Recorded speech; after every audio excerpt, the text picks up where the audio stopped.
خلیفہ ہارون الرشید کے دور میں ایک بار بہت بڑا قحط پڑ گیا۔ ہارون الرشید نے اس قحط سے نمٹنے کے لیے تمام تدبیریں آزما لیں، لیکن اس کے باوجود عوام کے حالات ٹھیک نہ ہوئے۔ ایک رات خلیفہ شدید پریشانی میں تھا، اسے نیند نہیں آ رہی تھی۔ پریشانی کے عالم میں اس نے اپنے وزیر اعظم یحییٰ بن خالد کو طلب کیا، جو کہ خلیفہ کا استاد بھی تھا، اور کہا، استاد محترم، آپ مجھے کوئی ایسی کہانی سنائیں جسے سن کر مجھے قرار آ جائے۔ یحییٰ بن خالد مسکرایا اور عرض کیا کہ بادشاہ سلامت، اگر اجازت ہو تو ایک کہانی سناؤں جو کہ مقدر، قسمت اور اللہ کی رضا کی سب سے بڑی اور شاندار تشریح ہے۔ بادشاہ نے بے چینی سے فرمایا، سنائیے۔ تو یحییٰ بن خالد نے عرض کیا کہ کسی جنگل میں ایک بندریہ سفر کے لیے روانہ ہونے لگی۔ اس کا ایک بچہ تھا جس کو وہ ساتھ نہیں لے جا سکتی تھی۔ چنانچہ وہ شیر کے پاس گئی اور عرض کیا کہ جناب، آپ جنگل کے بادشاہ ہیں، میری خواہش ہے کہ آپ میرے بچے کی حفاظت اپنے ذمے لے لیں۔ شیر نے حامی بھر لی، بندریہ نے اپنا بچہ شیر کے حوالے کر دیا۔ شیر نے بچہ اپنے کندھے پر بٹھا لیا۔ اب شیر روزانہ بندر کے بچے کو کندھے پر بٹھاتا اور اپنے روزمرہ کے کام کرتا۔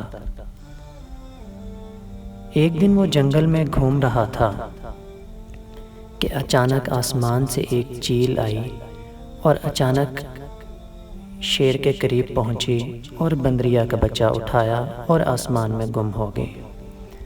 شیر جنگل میں بھاگا دوڑا لیکن وہ چیل کو نہ پکڑ سکا۔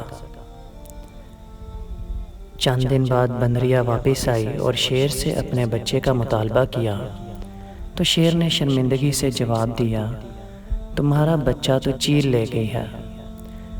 بندریہ کو غصہ آیا اور اس نے کہا کہ تم کیسے بادشاہ ہو؟ تم ایک امانت کی حفاظت نہیں کر سکتے تو اس سارے جنگل کا نظام کیسے چلاؤ گے؟ شیر نے افسوس سے سر ہلایا اور بولا کہ میں زمین کا بادشاہ ہوں، اگر زمین سے کوئی آفت تمہارے بچے کی طرف بڑھتی تو میں اسے روک لیتا، لیکن یہ آفت آسمان سے اتری تھی اور آسمان کی آفتیں صرف اور صرف آسمان والا روک سکتا ہے۔